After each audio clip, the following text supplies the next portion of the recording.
Welcome to episode number 615 of Category 5 Technology TV. Now, another box has arrived in the mail, Sasha. Yeah.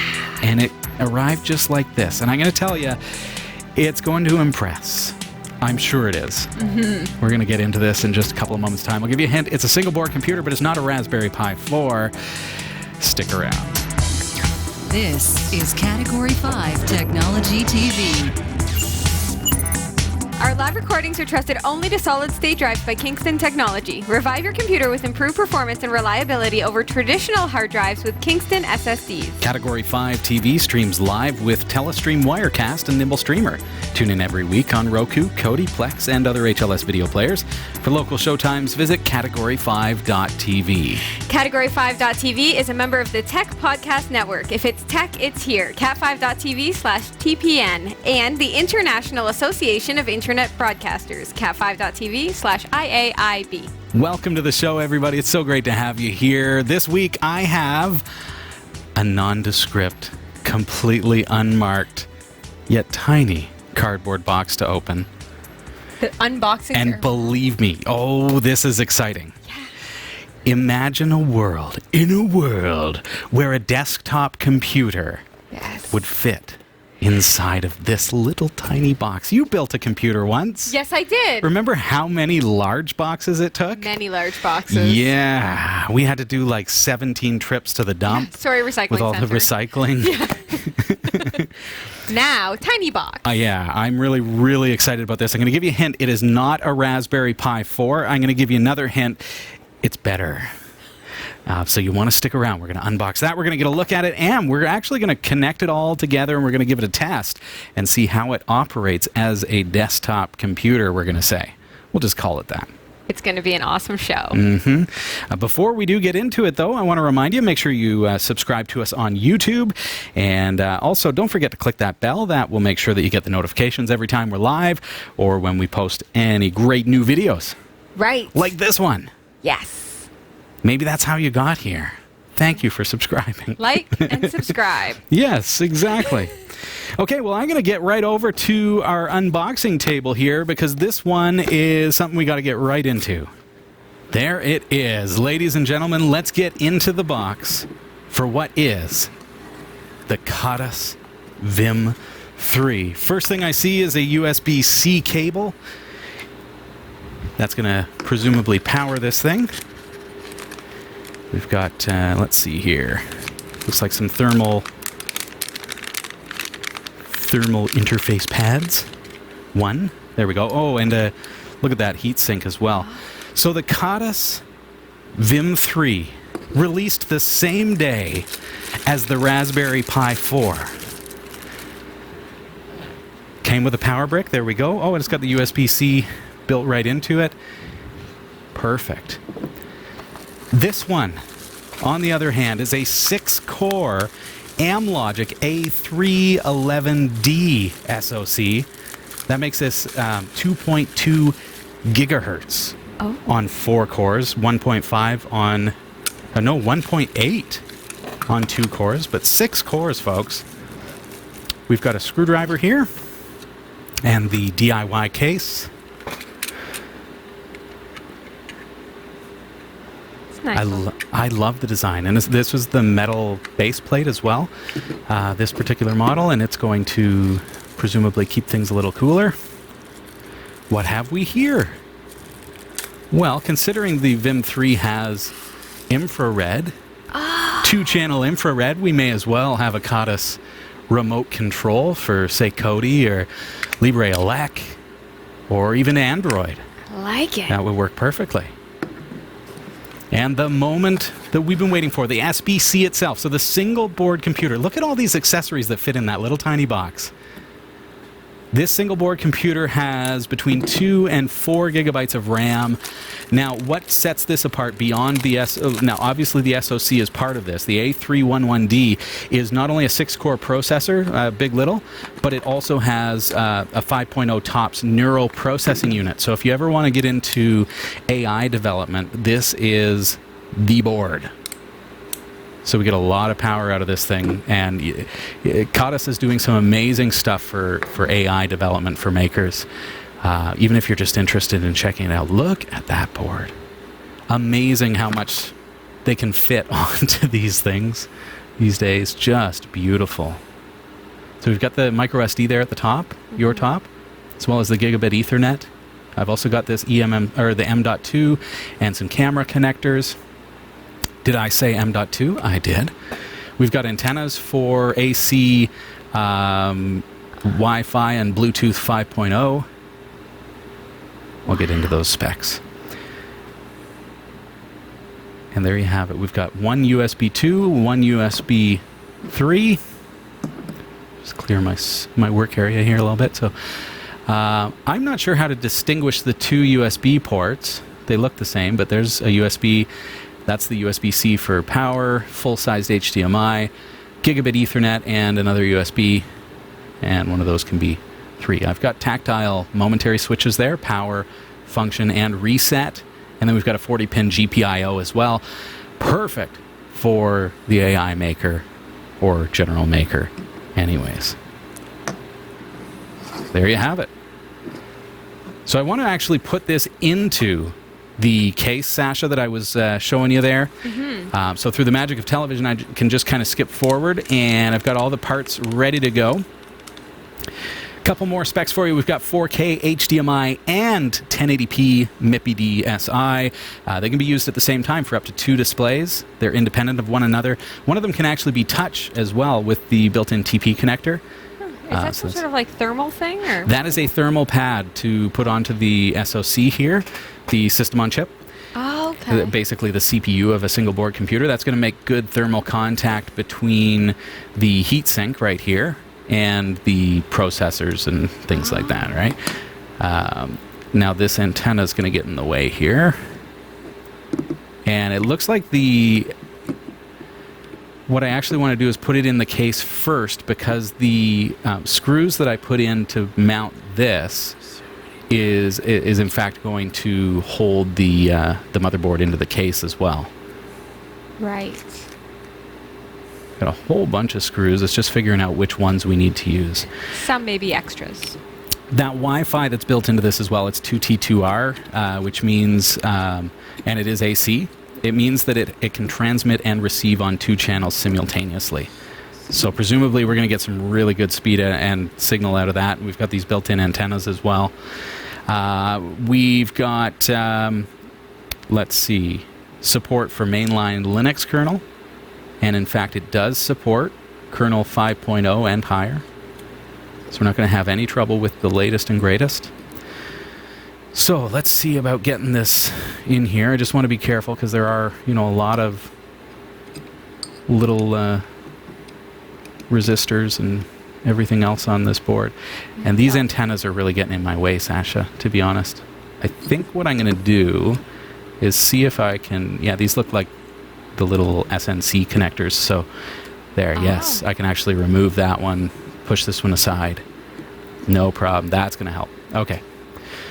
So the heatsink that I'm putting on right now, that's basically your cooling for this. It's passive cooling. So yes, there is a fan header, but we're just going to go with passive cooling for the DIY case. It looks really sleek.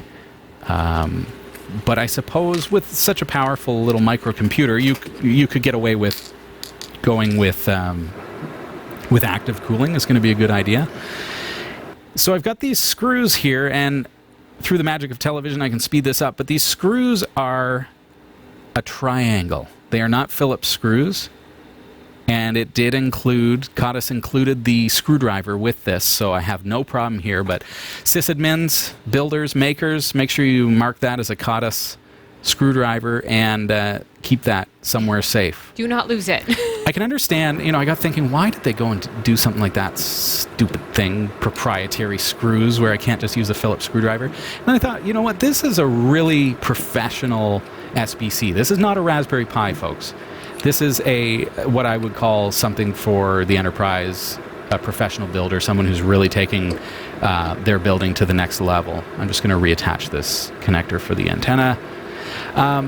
And along that line, I think of it as more of an appliance. Like once you've assembled this, you want it to be something that nobody's going to disassemble on you. It's an appliance. But do keep that screwdriver handy, because it kind of troubles me that you are going to need that particular screwdriver in order to get this back apart. Okay?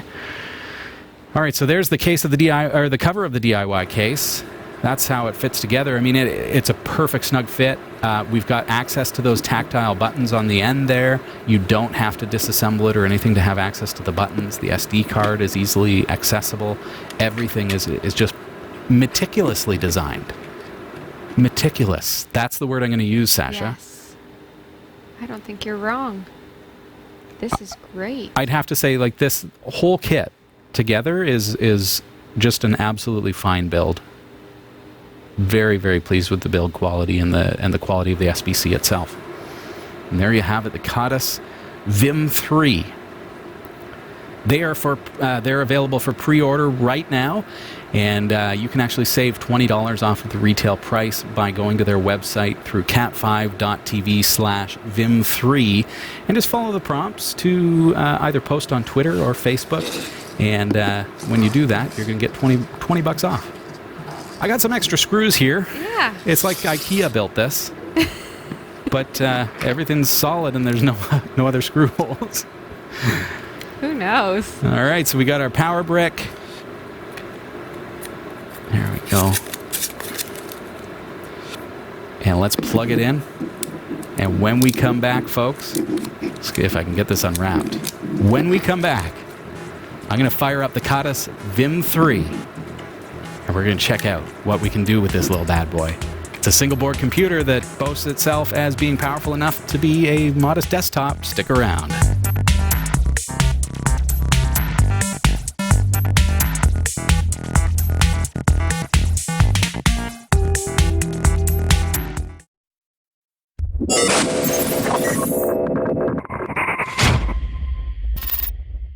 Welcome back. Today we are looking at the Khadas VIM3. The VIM3 is brand new, not yet available, but it is available for pre-order. You can save 20 bucks on it by simply following the prompts on their website at cat5.tv/VIM3. But this is not an advertisement.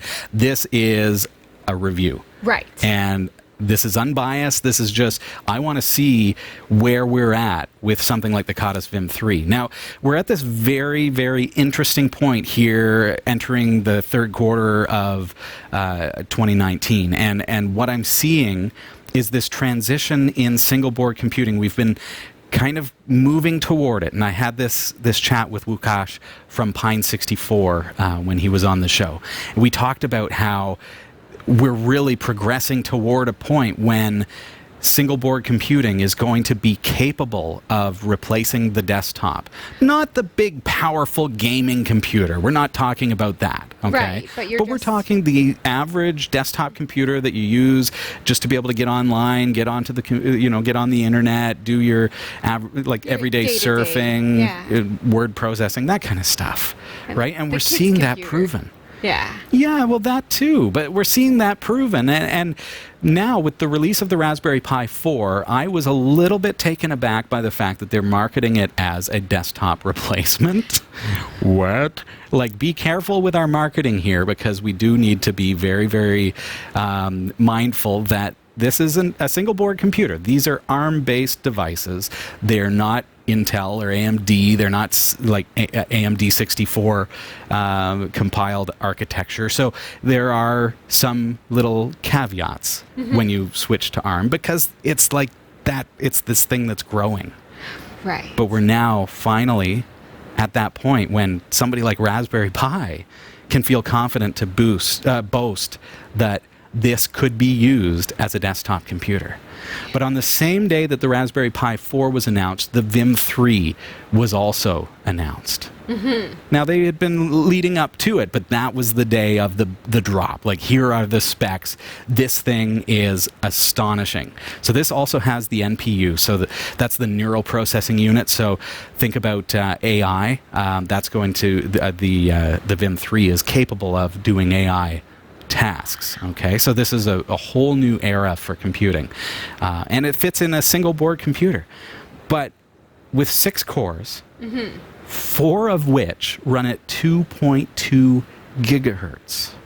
Okay, 2 of which run at 1.8. Right. I realized. Okay. So this is really, really fast. So now we're at this point where, okay, we can probably stick this on the back of a monitor or turn this into a little computer. Do you think we could? Should we try it? Yes. I've got this actually connected. So I've got the Khadas VIM3 right here, up and running.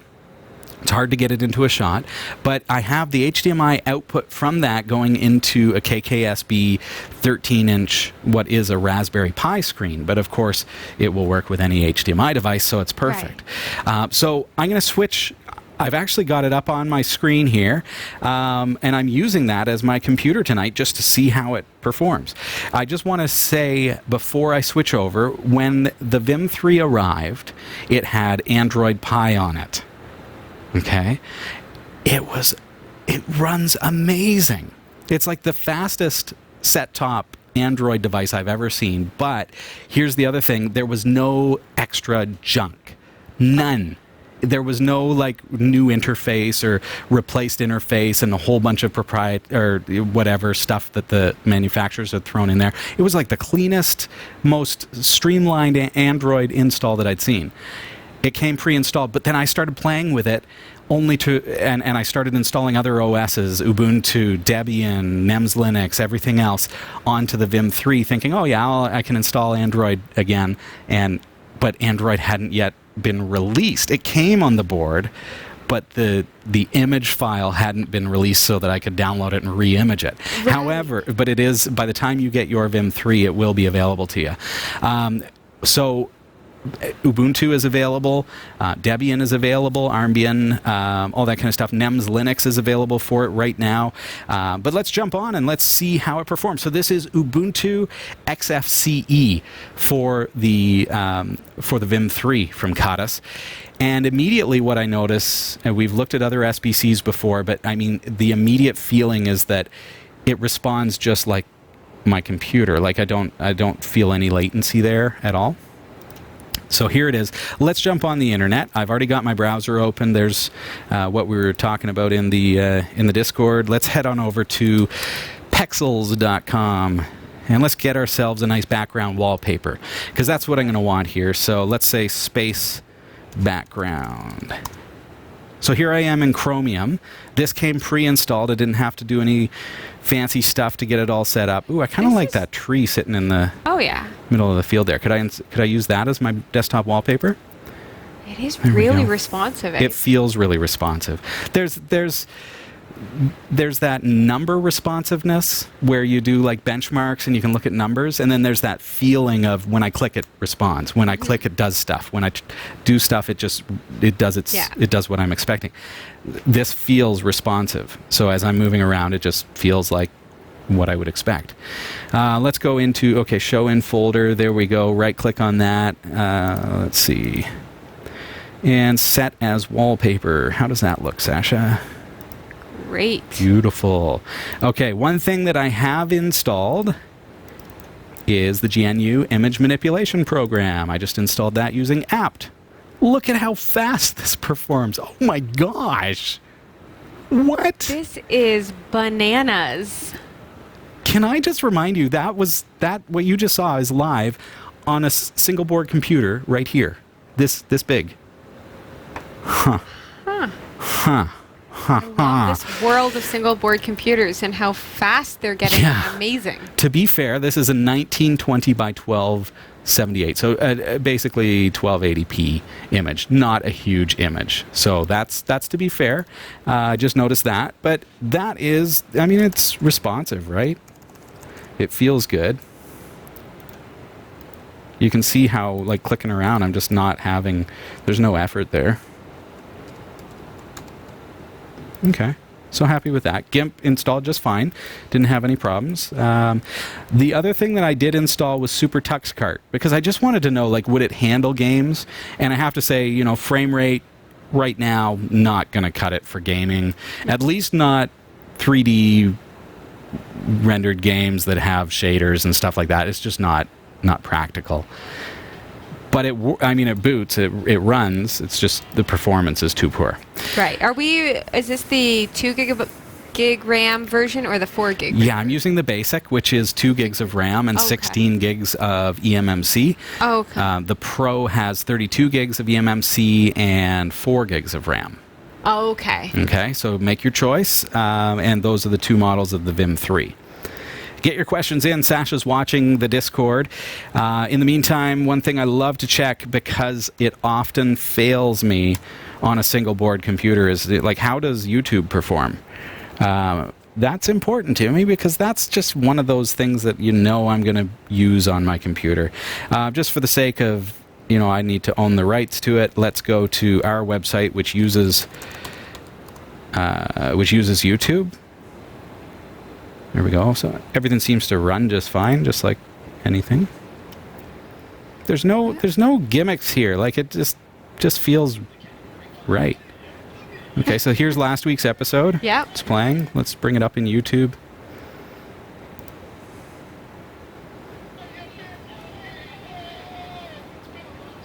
Okay. So I haven't installed anything. It's just doing its thing and working just fine. So video works. A little bit janky. Yeah, there's a couple of little blips here and there. Let's go full screen, see how it operates. About the same. Like, it doesn't have a high frame rate, but it works. It's not stuttering or anything like that. Mm-hmm. But that actually doesn't look too bad. No. All considering. So, and video is a challenge for single board computers in these types of environments too, I'll be honest. So, and that's because of things like 3D acceleration and the browser, how it works on YouTube. So, any other questions for us in the chat room about the Khadas VIM3 at this point? No, but I have a question. Yes. Will that heatsink be enough for what it does? Like, do you feel like you would want to add more?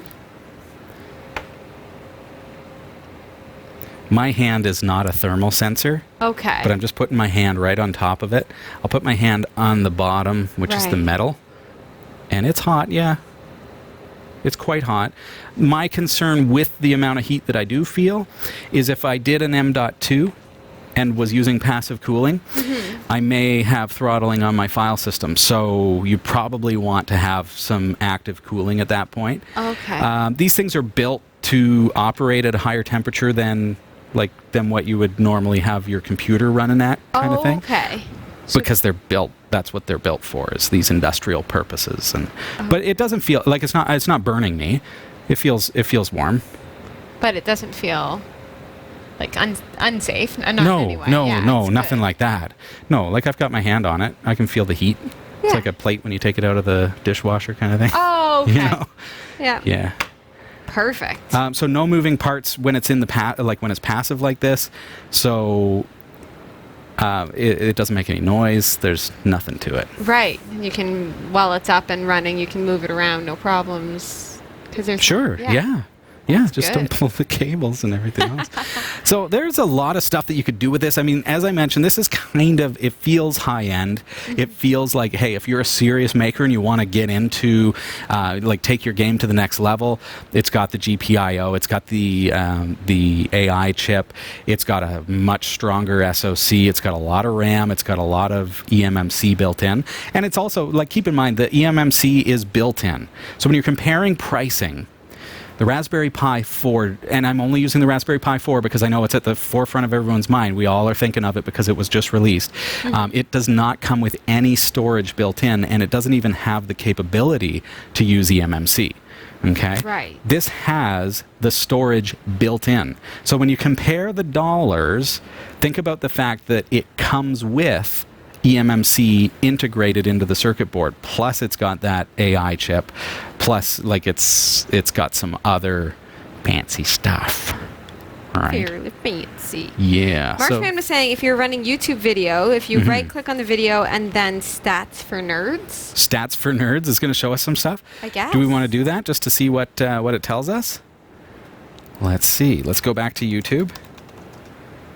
Let's see what happens. And I'll do a search for Category 5 Technology TV.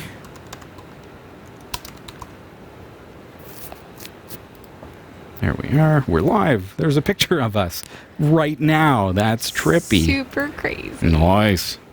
Should I click on that one? No. All right, let's click 2 weeks ago when Jeff was here. Okay, right-click. So can I pause that? And right-click, stats for nerds. What does it tell us? Okay, 1,216 by 684. It's dropping some frames. What do you guys get from that? Okay, another test is Control Plus. Does it work on this board? And it does. That's important to me too. So you guys can probably see that now. There's my stats for nerds on the tube of you. There you go. Let's let it play. So yeah, it's dropping some frames for sure. Now, do keep in mind as well, I think it is important to note that OSs and everything are still very, very young for the board. I mean, it was just released on Monday. Right. So it's like things will progress as well, and that's important to note. But I like to be very transparent about the fact that, hey, this is what a single board computer is right now. It's operating as well as can be expected for a single board computer, and very, very well at that. Yes. So yes, I could probably use this as I mean, what can you use it for? Like on a display like this, touchscreen monitor or something like that, Right. it would be fantastic. I picture, like, you could use it easily for, kiosk sort of things. Oh, or I love that. for- That's what I mean. Like, put it in your kitchen and just let her rip. Right. Or when I was working at the clinic, we were thinking about going paperless. Could you imagine if you had a touchscreen Hey. situation where you're filling out your health questionnaire? These touchscreens with her. She really likes touchscreens, folks. Somebody send her a touchscreen. I know, I do like that one. I do like that, though. I actually downloaded last week's episode of Category 5 Technology TV, and if I can find it here, it's in videos. I want to see how the performance is when I just double-click on the Welcome game. to Category I have 5. not Hey, it's installed me, any you software. hungry? Also, performance of the video that way is pretty good. So that's an MP4 H.264 video file. We're gonna have a great show, that's running and very, very you well. just reminded me so much How of do you go Mario. full screen in the default player? Does it have it? There we go. Double-click. I know. That's full there's screen some video, crazy 1080p. thing going online right now, but you should Perfect. totally Yeah. talk about That it. I looks mean, like, I fantastic. just got back from this So again, battle that royale. just points to the browser, but if right? it's like a game that looks And there is Kodi pre-installed, which I've never clicked on, and I'm afraid to, but should we try it? Yes. I don't know what's going to happen if I do. Khadas is the login and password, just so you're aware. Didn't actually go anywhere. Oh. That said, Libreoffice is available for this board, for the VIM3. Press enter to continue. Enter my password. Oh. Interesting. So, grab whatever operating system's going to do it for you. Yeah. And give it a go. Anything else that you folks would like to see in the chat? I see that it has the Office suite integrated, came with it. Libreoffice. Again, just look at the performance and you just think that this is a single board computer and it's actually operating very, very well. Like the performance feels just exceptional. And the board is really, really nice. It's not laggy in any way. It doesn't feel laggy at all. It's keeping up with Robbie. Would have no problem with Sasha. Hunt and peck. No, you do better than that. Come on. So what does it come with on this is Ubuntu Xfce. Just a couple of accessories there. Games was empty, but I installed SuperTuxKart just to test. I've installed GIMP, but it came with Mirage. We've got Chromium pre-installed, and it is working. It works fairly well. HexChat, Thunderbird Mail. Multimedia, we do have Kodi, which I'm not sure if it does anything at this point, but as I say, Libreoffice is available for you, and we've got a couple of different player things and volume control, all that kind of typical stuff, our Office suite, and then some system utilities. Let's bring up HTOP and see how things are running. So there it is. We have 1, 2, 3, 4, 5, 6 cores, and this board has 2 gigs of RAM. It's registering as 1.8 gigabytes, and we're using 356 megabytes at idle. Load average of 1.22 over the past couple of minutes. There you go. So it looks really good. Nice. I'm happy with it. Get your $20 off, folks. Again, not an advertisement, but hey, an encouragement if you are interested in the VIM3 from Khadas, which I hope you are, because it's amazing. I really like it. I've always had my eye on these. The VIM2, I mean, aesthetically, I think they're one of the nicest looking boards. They really are good. And to fire it up and realize, hey, this is actually a really great board as well. But anyway, get your $20 off if you like by going to cap5.tv/VIM3. And there is some information there on how you can either tweet or post on Facebook. Those are those are your two options, folks. So you're going to have to sign up for an account for one of those. While you're at it, follow us, and we'll give you lots of likes. That's right. And everything else. Okay, that's going to give you $20 off of your new Khadas VIM3. So hey, cancel your account after you're done if you need to. You know, if you just don't agree with the terms and conditions of Twitter. Okay, we've got to head over to the newsroom. Sasha, if you're ready for it. I am. All right. Here are the stories we're covering this week in the Category 5.tv newsroom. Lenovo is shipping their 2019 ThinkPad P-Series models pre-installed with Ubuntu Linux. Dozens of drivers blindly following a Google Maps detour ended up stranded in a field, with some drivers stuck in deep mud. A tiny Raspberry Pi computer has been used to steal data from NASA's Jet Propulsion Laboratory. And speaking of the Raspberry Pi, they finally released the Pi 4, and now you can hack NASA even faster. These stories are coming right up. Don't go anywhere. This is the Category 5.tv newsroom, covering the week's top tech stories with a slight Linux bias. I'm Sasha Rickman, and here are the top stories we're following this week. Lenovo is shipping their 2019 ThinkPad P-Series models pre-installed with Ubuntu Linux. That's right. It's possible to purchase Lenovo's high-performance ThinkPad systems with Ubuntu shipped from the factory starting with this year's models. ThinkPads have often been the laptop of choice for Linux users, as Lenovo historically does certify ThinkPad models for Linux use. Though prior to this announcement, buyers were stuck paying the Windows tax for unwanted bundle license of Microsoft Windows, which many would remove anyway. Application models can be configured with Ubuntu 18.04 LTS and will be available this month. Though not offered as a preloadable option, the P-Series is also certified for Red Hat Enterprise Linux.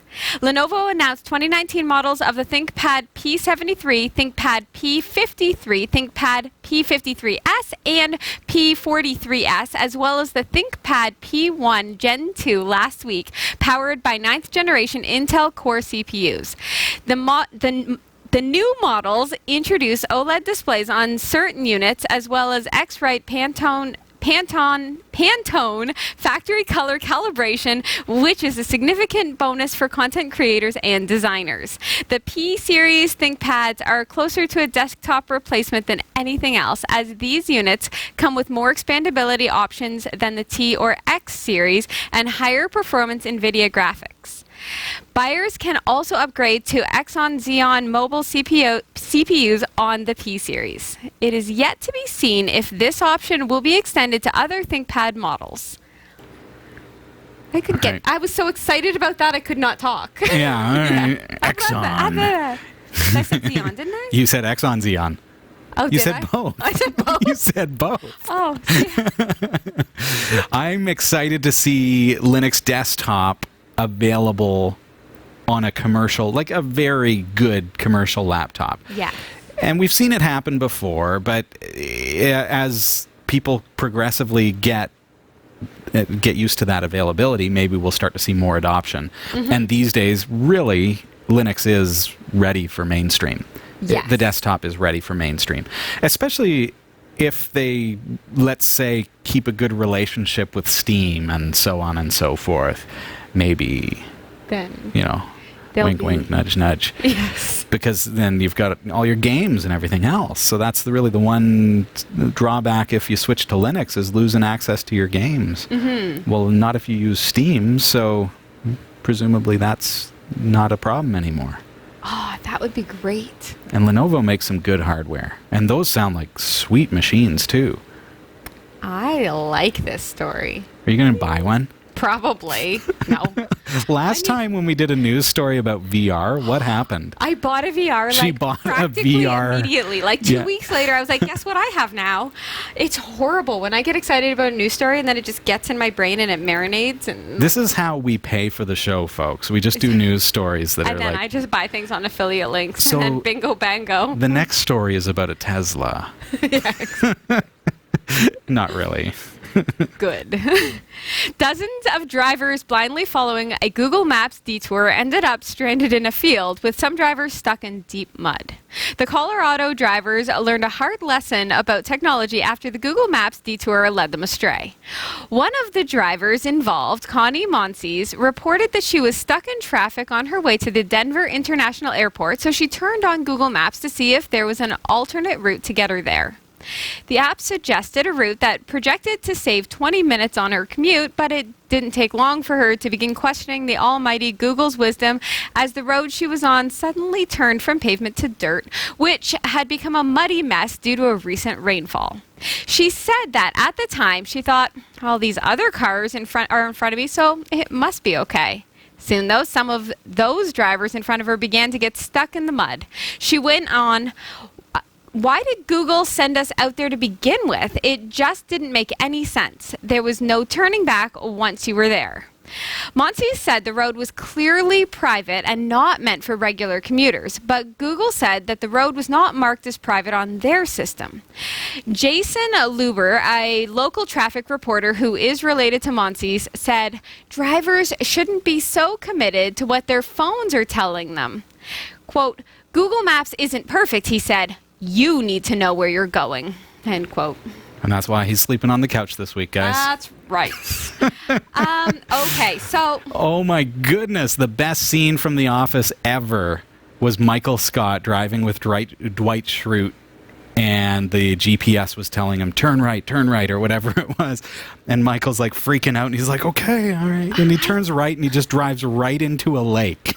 The best scene ever. And it just totally reminds me of that. Okay, so I am not dumb, I will say. I am not dumb, but I heavily rely on my Google Maps to the point where sometimes I question myself.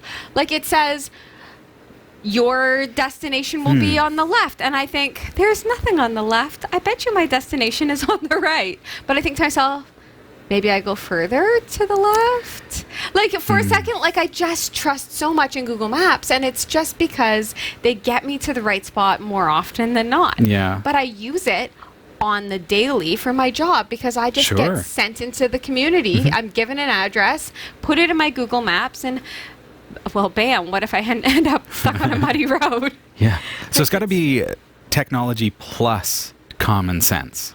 Because there has to come a point when the mud is getting thick, when you realize, okay, this is not right. But as she said, like, what would you do in that moment? You can't pull a U-turn on mud. Right. Like, that's pretty difficult when there's 100 other cars that are also following the same directions. And I understand because whenever I drive to Toronto, I love having a GPS. Right. I love it because it is nutty down there.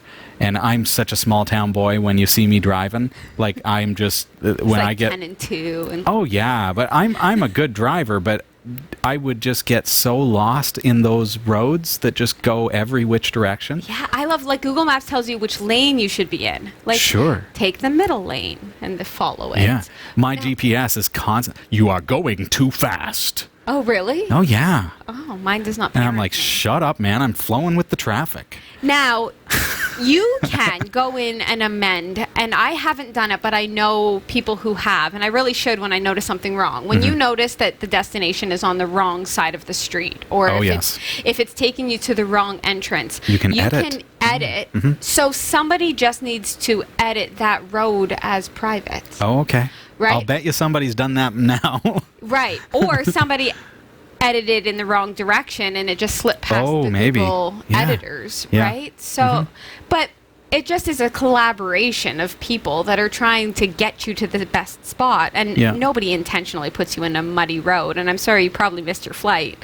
This is probably not a great news story for you, but Google gets me where I need And to go. I do feel bad more than anything, because you can say, oh, well, why didn't you stop? Or why didn't, I think it comes down to that. Like, if I was in Toronto and I was listening to my GPS, I'm just doing what it says, because otherwise I would be on the wrong road to the wrong place. And it's really hard to get back once you're on the wrong road. So I listen and I do what I'm told.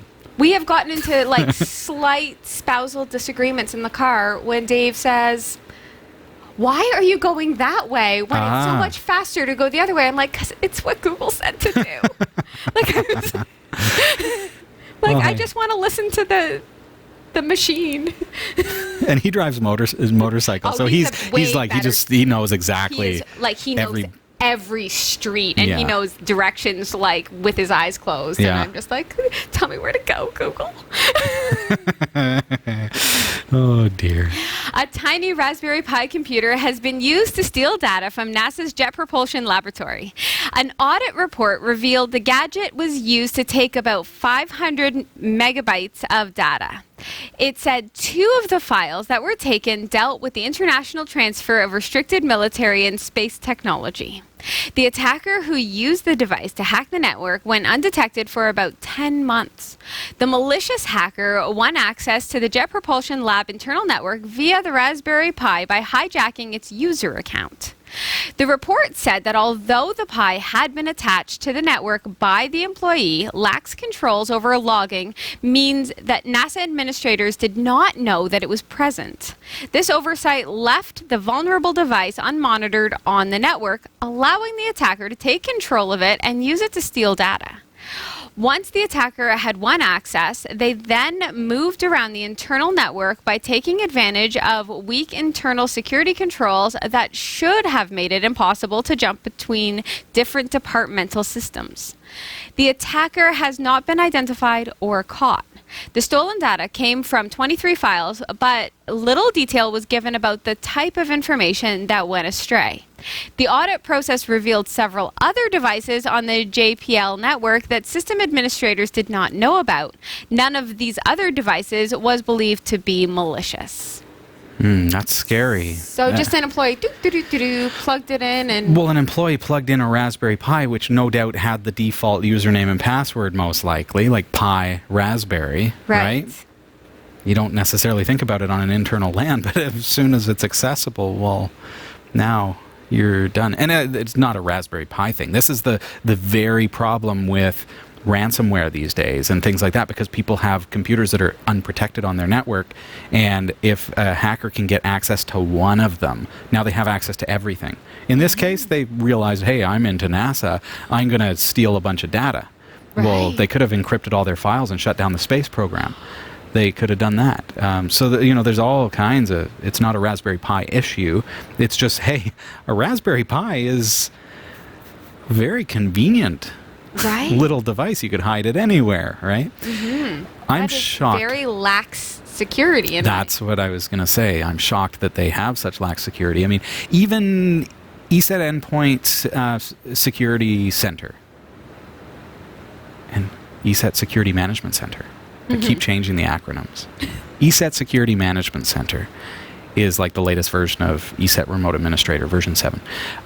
It has what's called a rogue detector built in, and it's free to download the management center. If you don't have a license, then you can't deploy agents, or you can't deploy the anti-malware and things like that, but the rogue detector would still work. And the rogue detector will tell you can set it up so that the administrator of the network gets an email if anyone plugs in a computer.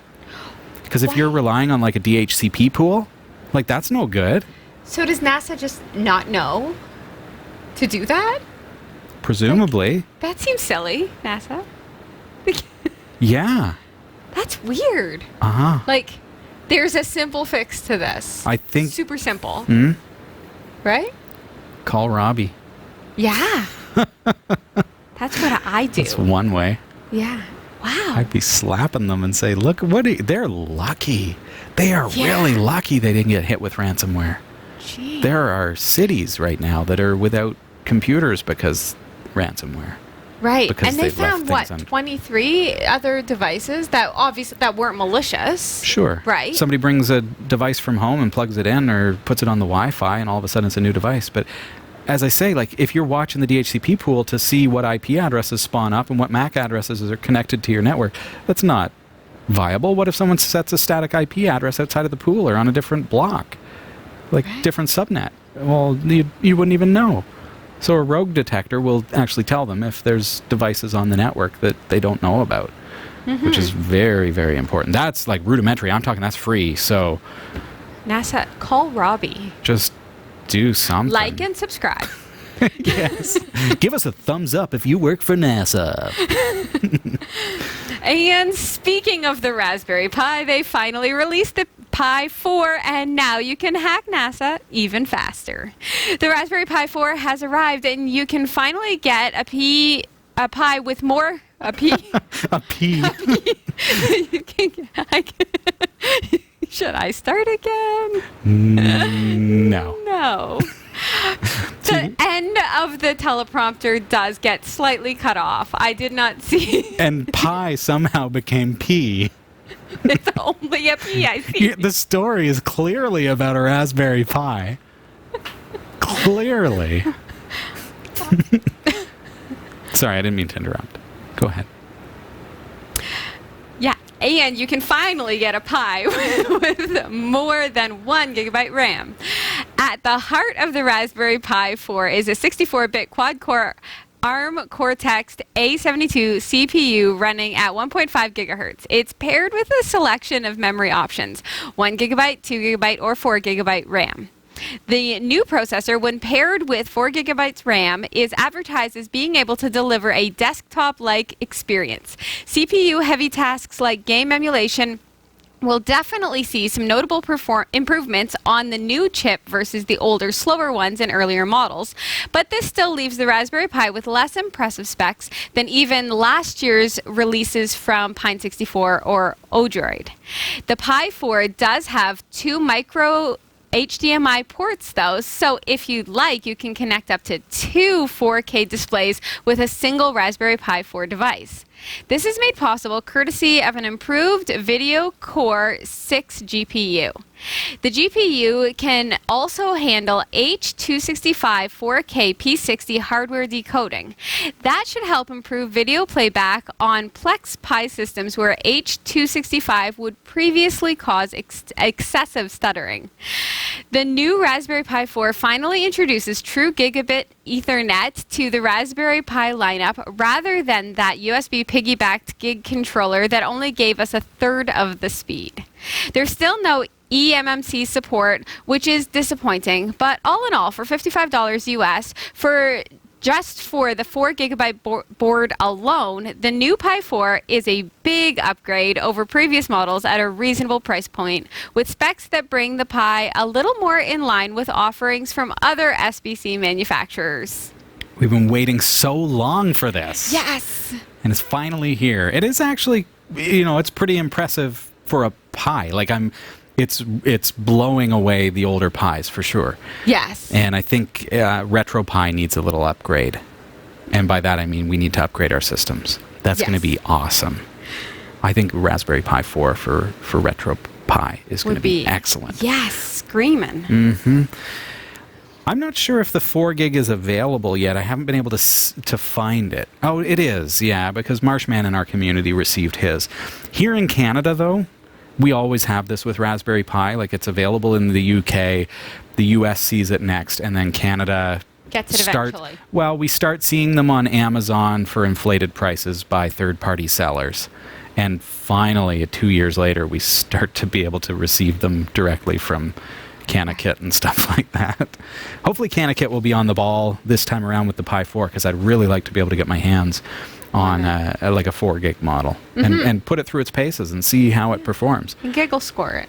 I will, absolutely, and I have. And I have giggle scored because it's NEMS Linux is available for the Pi 4. Oh, okay. So, or P4, depending on which side of the table you're on. And so we get those stats.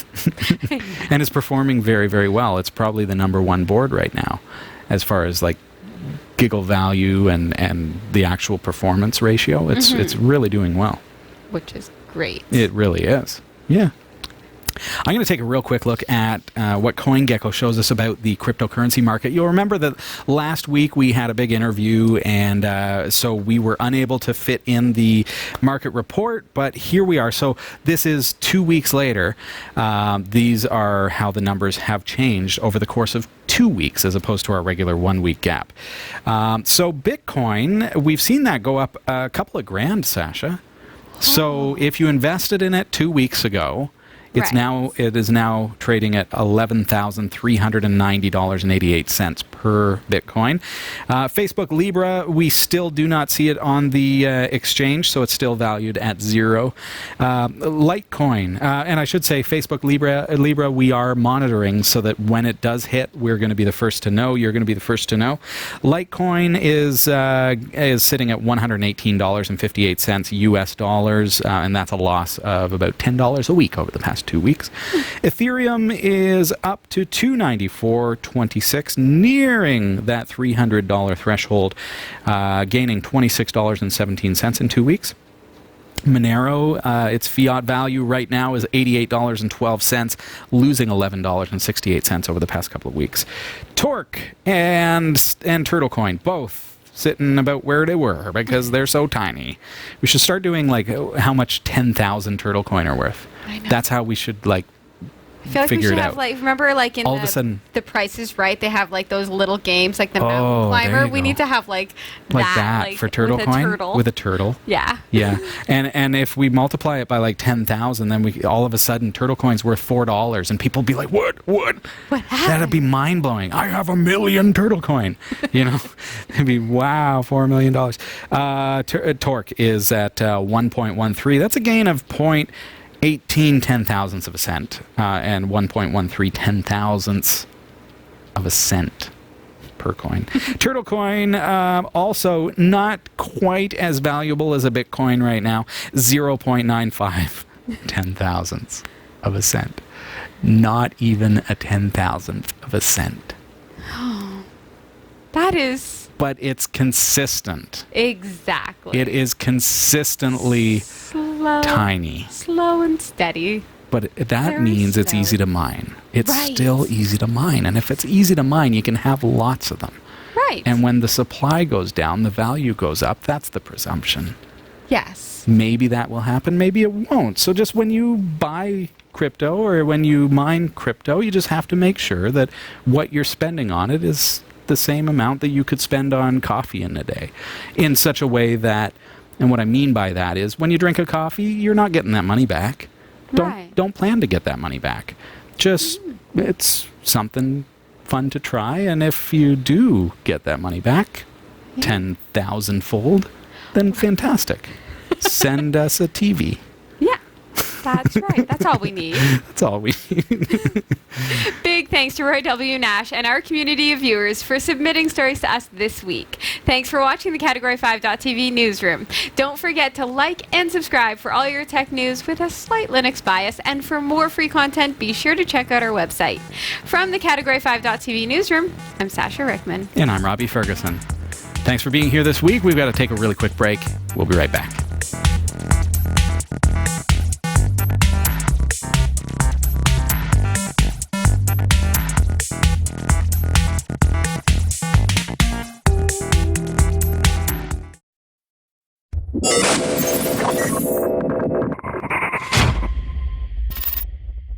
Welcome back. This is Category 5 Technology TV. 615 weeks of this stuff. And it's time to replace the old girl, the computer that we use to broadcast the show each and every week. Yes. She's old and faithful. She's treated us well. She's tired. I built it at the beginning of Season 5, or I guess you would say the end of Season 4. So if you consider I built this at the beginning of Season 5, and we are now partway through Season 12, and it's giving up the ghost. It hasn't given up the ghost, past tense. It's failing us. yes. And so I've mentioned on the show that we've needed to raise the funds to be able to pull this all together, and I am so thrilled and so thankful to be able to announce that we now have all of the components to do the build. So it's all here. I've unboxed everything as far as like knowing what was in the packaging that was shipped to us, having to open the product itself, because we're going to do that on the air. But do keep in mind, if you are keen on seeing that build take place, make sure you sign up as a patron, and that is a way to support the show. But it's affordable, like as little as just $1 a month. You'd be supporting us, but at the same time gaining access to additional content that you wouldn't normally see on the show. Now, we are going to have a feature where you're going to see the build on Category 5 Technology TV without being a patron or anything. But if you want to follow along, because it's going to be a very long process putting it together, probably several episodes that you'll be able to enjoy that are not going to be broadcast elsewhere, that's a way that you can get those. So thank you to everybody who has contributed. If you donated in some way and you are not a patron, maybe you don't want to be a patron for some reason and you're donating through PayPal, I'm perfectly willing to just send you private links, so like it's not an exclusive club or anything like that. Understand, Patreon just simply makes it really easy for us to be able to have a means of giving extra content to those who support us, because it is like an opt-in thing. But if you've contributed in some other way, I'm happy to hook you up directly, so just send me an email or something like that. That would be appreciated. And that's going to be a lot of fun. I can't wait to put it together. We've got an i9 9900K. We have an unbelievable setup. We've got 6 terabytes of NVMe storage. We have 64 gigabytes of 3200 megahertz RAM from Kingston Technology. We have video card. And boy, do we have a video card, a GPU, GTX 6000, no, GTX, RTX 6000 Quadro card. That was donated as well. We've got all the parts to put it all together. We've got a beautiful motherboard. It's an Aorus.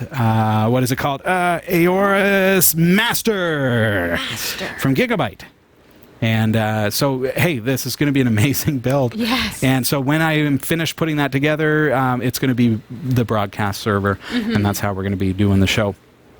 So thank you very, very much for supporting us and helping us to be able to make that build a reality.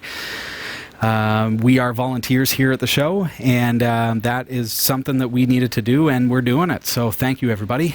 And let's go into season 13 when it comes this October. Right. It's not that far off. It's kind of crazy to think that we're partway into July now, and October is not very far. Yeah. Really, when it's all said and done. And that's season 13.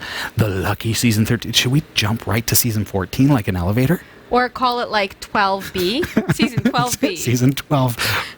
I like it. 12B. That's great.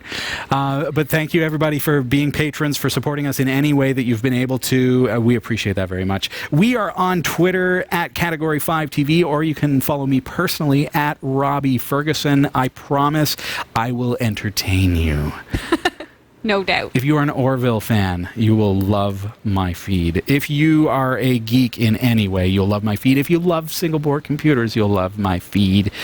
If you love barbecue, you will love my feed. Also, don't forget you can follow us on YouTube. That should be pretty obvious that you can get Category 5 Technology TV on YouTube. But also we have one called Linux Tech Show, and I encourage you to also subscribe to that. See how I did that? Yes. Because it's edited down snippets of Category 5 Technology TV, so you can just catch the 5, 10, 15-minute clip instead of having to watch the whole hour where Robbie goes on and on about nerdy things. Right. You can just get 15-minute little segments of it. Exactly. On your breaks. We cut out all that banter. You can also watch us on Plex and Kodi. You'll find us. Get onto our website, category5.tv, to pull it all together, and we've got RSS feeds and everything else, so you can find those there. Thanks for watching, everybody, and I look forward to seeing you again next week when Ameridroid is going to be here in the studio, making the trek up and across the border, and going to be talking with us about kind of the future of single-board computing in the enterprise environment, because we're seeing that real shift. I talked about the shift to the desktop that's happening, that's starting to happen. But we're also in enterprise seeing a shift in the data center. We're seeing a shift in the server room, and that is really starting to happen. We're going to be talking about what we can expect over the next little while, and we've got a lot to talk about. I mean, someone like Bo from Ameridroid, it's going to be such an honor and a pleasure to have him here, and that's going to be a great show. I You love don't want to visitors. miss it. Yeah. So take care, everybody. See ya.